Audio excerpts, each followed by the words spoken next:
Former Minister of Equality and currently a member of the European Parliament, Irene Montero, just a few days ago gave a remarkable speech at a campaign rally in Zaragoza, Spain, in which she suggested that it would be a good idea to sweep all the fascists out of Spain, the fascists, and replace them with immigrants. She was speaking in the context of a plan by the current Spanish government, a leftist government, to regularize 500,000 migrants, which will basically mean giving them resident permits and work permits. Now, imagine if someone on the right had said, we need to sweep all the leftists out of Spain and need to replace them. There would be an absolute uproar in the media, in the international media.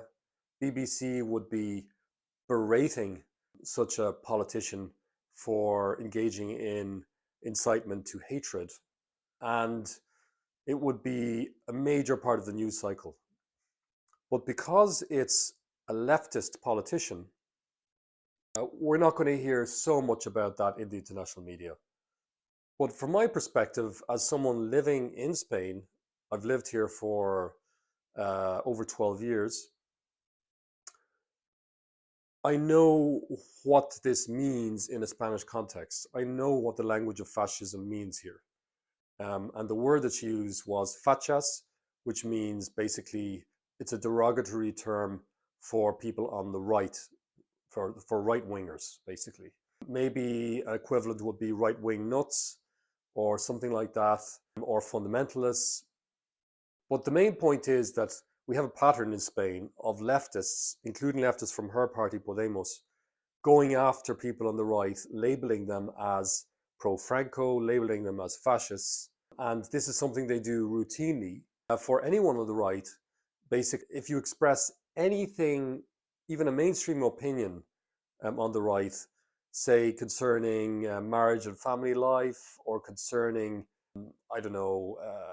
transgender surgery, or you express reservations about current immigration policies or welfare policies, you are labeled Facha, you're labeled a fascist.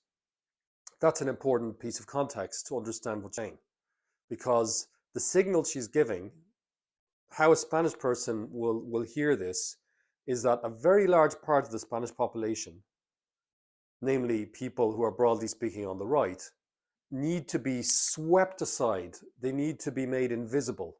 They need to be alienated and marginalized from mainstream Spanish politics.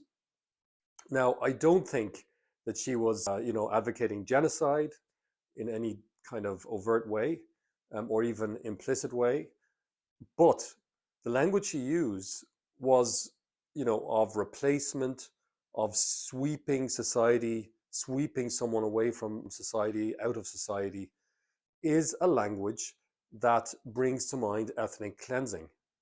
And it is absolutely irresponsible and reckless of her to use this language. And it also indicates to me that she views her political adversaries through a very dehumanizing lens, because she is literally saying we need to just get rid of the people on the right, which, by the way, we're talking about a huge proportion of the Spanish population.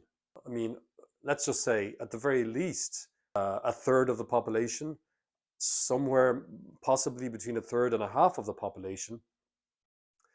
And these people should be just swept aside and replaced.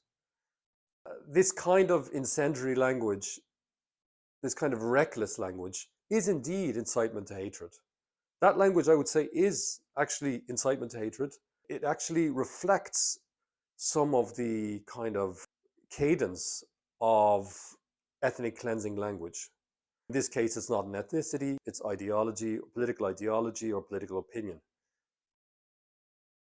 This will lead us down a very dark path.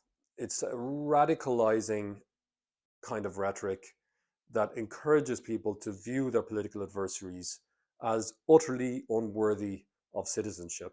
as the sorts of people who should be just swept aside and eliminated or replaced. I would like to think that her political career would suffer as a result of this kind of intervention, but unfortunately, the mainstream media, generally speaking, a large part of the mainstream media internationally and also in Spain, will give her a free pass, I believe.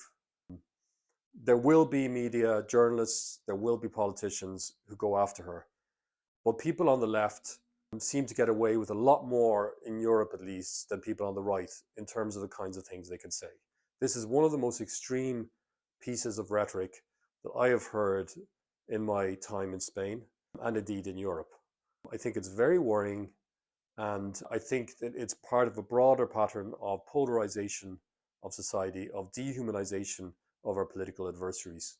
And I really hope that at least some people on the left will distance themselves from this lady and say that she does not speak for them.